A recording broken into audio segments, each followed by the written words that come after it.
জয় গুরু। বন্দে পুরুষোত্তমম। মূকং করোতি বাচালং পঙ্গুম লঙ্ঘয়তে গিরিম যৎকৃপা তমহং বন্দে পরমানন্দ মাধবম। আলোচনা প্রসঙ্গে প্রথম খণ্ড। 11ই অগ্রহায়ণ 1348 বঙ্গাব্দ, ইংরেজি 26শে নভেম্বর 1941 খ্রিস্টাব্দ, বুধবার। ভোরেই তপবনের শিক্ষকবৃন্দ এসে বসেছেন ঠাকুরের কাছে তাসুতে। ঠাকুর সবেমাত্র ঘুম থেকে উঠেছেন, তিনিও যেন প্রতীক্ষায় বসে আছেন। একজন আসছেন আর ঠাকুর হাসি মুখে বলছেন, কে? অমুক দাদা নাকি? বসে পড়েন, এঁটে সেটে বসেন, যেমন শীত পড়েছে।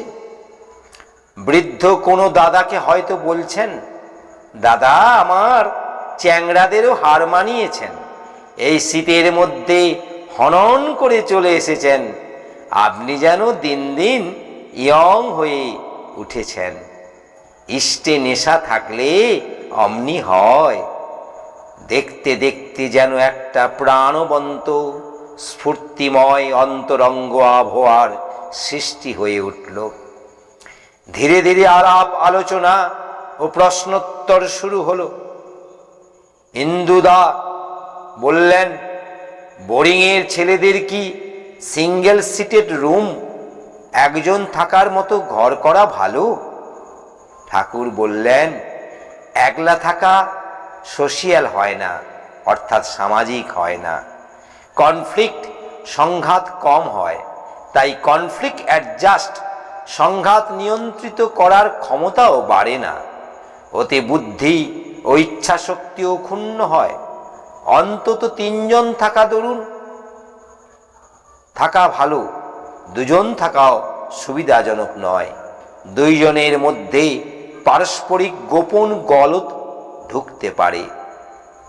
বিমল মুখোপাধ্যায় দা বললেন, ঘরের মধ্যে ক্লাসে বসে পড়ানো ভালো না উন্মুক্ত স্থানে মাঠে বা গাছতলায় পড়ানো ভালো? ঠাকুর বললেন, বাইরে পড়ানোই আমার ভালো লাগে। ওতে যেন একটা লিবার্টি, স্বাধীনতা গোঁজা থাকে, দেহ মনের স্বাস্থ্য ভালো থাকে। তাছাড়া ক্লাসের একটা কৃত্রিম আড়ষ্ট ভাব চলে যায়। প্রকৃতির সঙ্গে একটা নিজস্ব সম্পর্ক ধীরে ধীরে গড়ে উঠতে থাকে। বিমলদা বললেন, ছেলেদের নিয়মানুবর্তিতা গড়ে তোলার জন্য করণীয় কি? ঠাকুর বললেন, হইচই করুক, কিন্তু কমন ইন্টারেস্ট, পারস্পরিক সমস্বার্থ যাতে ইনট্যাক্ট, অক্ষুণ্ণ রাখে, সেই বুদ্ধি মাথায় ঢুকিয়ে দিতে হবে। ফল কথা, কেউ যেন কারো পক্ষে হার্মফুল, ক্ষতিকর না হয়। বুদ্ধি থাকবে প্রত্যেককে বাড়িয়ে তোলা, অন্যের ভালোটা উপভোগ করবে, তাতে সাহায্য করবে।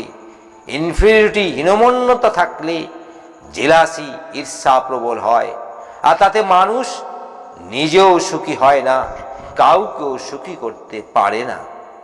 অপরকে আপন বলে ভাবতে শেখা বাস্তবে, আর নিজ স্বার্থবোধে প্রত্যেকে সত্তা স্বার্থী হওয়া, এইটি হবে নিয়মানুবর্তিতার উৎসাহ।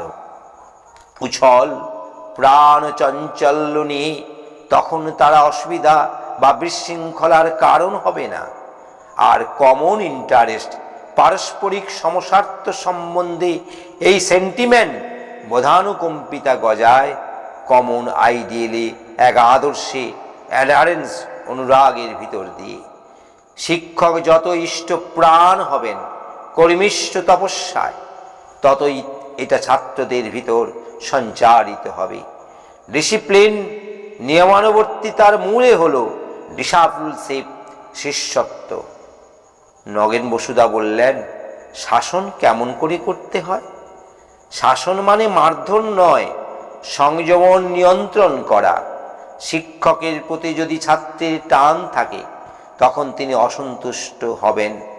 এমন কোনো কাজ সে করতে চায় না, ওই টানই তাকে অনুশাসিত করে। আর যে কোনো অন্যায় করুক না কেন, তার মূল কারণটা কি সেটা আবিষ্কার করতে হবে, এবং যে ডেফিসিয়েন্সি ঘাটতির দরুন সে অন্যায় করে সেইটি পরিপূরণ করতে চেষ্টা করতে হবে। হেরিডিটি থেকে ডিফেক্ট আসে, সেটা সারা মুশকিল হয়ে পড়ে। এনভায়রনমেন্টাল নেচার, পরিবেশিক প্রশ্নে ভুলের দরুন ডিফেক্ট গজিয়ে ওঠে। সিম্প্যাথেটিক্যালি রিয়েল সহানুভূতি সহকারে পরিচালনা করতে পারলে তা ঢের শোধরানো যায়। পোষণ তোষণ যেমন বৈশিষ্ট্য অনুযায়ী করতে হয়, শাসনের বেলায়ও তেমনি বৈশিষ্ট্য প্রকৃতিকে লক্ষ্য করতে হয়। তাহলেই শাসনের মাত্রা ও ক্রম ঠিক থাকে। গড়সাপটা একরকমে কাজ হয় না। কঠোর শাসন করতে হলেও শাসন ও তোষণের উপযুক্ত সমাবেশ চাই। ভূদেব মুখোপাধ্যায় দা বললেন, কঠিন বিষয়গুলো কেমন করে সহজ করে তোলা যায়? ঠাকুর বললেন, সাহিত্য, ইতিহাস, বিজ্ঞান, ভূগোল, স্বাস্থ্যতত্ত্ব ইত্যাদি বিষয়ের উপর যদি রকমারি ফিল্ম, ড্রামা অর্থাৎ চলচ্চিত্র, নাটক ইত্যাদি করা যায় ভালো হয়। আর যে কোনো বিষয়েই ছাত্রদের পড়াও না কেন, তার একটা ড্রামাটিক রিপ্রেজেন্টেশন অর্থাৎ নাটকীয় অভিব্যক্তি যদি এমন করে দিতে পারো যে ছেলেদের তা ভালো লাগা ছাড়া উপায় থাকবে না, তখন দেখবে দুরূহ বিষয়গুলিও তাদের কাছে সহজ হয়ে উঠবে। আর বাস্তব জীবনের সঙ্গে সব কিছুর যোগ দেখিয়ে দিতে হয়। ঈষৎ বিশ্বাসদা বললেন, শিক্ষকের করণীয় বলে আপনি যা বলেন তা কি আমাদের দিয়ে সম্ভব? কেন সম্ভব হবে না? একটু ইচ্ছা, কমন সেন্স, সাধারণ বুদ্ধি থাকলেই পারা যায়। আনবেস্ট অবজারভেশন, অপক্ষপাত পর্যবেক্ষণ থেকে কমন সেন্স, সাধারণ বুদ্ধি গ্রো করে, গজিয়ে ওঠে। যেমন ডাক্তার তো মেডিকার সব ঔষধগুলো ব্যবহার করেননি, তবু 5টা দেখা থাকে বলে নতুন রোগ দেখে ঠিক করে নেয় এই ঔষধটা দিতে হবে। আইডিয়ালে, আদর্শে, ফিনাটিক্যালি ইনক্লাইন, গভীরভাবে আনত থাকলেই প্যাশানের প্রবৃত্তির সহায় হাত উপরে থাকা যায়। তখনই ঠিক ঠিক অবজার্ভ, পর্যবেক্ষণ করা হয়। নইলে প্রবৃত্তি অভিভূতির দরুন অনেক জিনিস আমাদেরই চোখে পড়ে না। কোনো একটা জিনিস যা নিয়ে তা অনুধাবন করার ভিতর দিয়ে আসে জানা, সে সম্বন্ধে অনুভবকে বলি বোধি, না করে জানা হয় না। করার ভিতর দিয়ে যে ইন্টিগ্রেটেড সেন্স, সঙ্গত বোধ হয়, তাকেই বলে জানা। পড়াশোনা ভালো পারলে তাকে আমরা ভালো ছেলে বলি, কিন্তু ভালো ছেলে মানে প্রফিটেবলি অ্যাক্টিভ, লাভজনকভাবে কর্মঠ ছেলে। Profitable to himself and the environment, নিজের এবং পারিপার্শ্বিকের পক্ষে লাভজনক।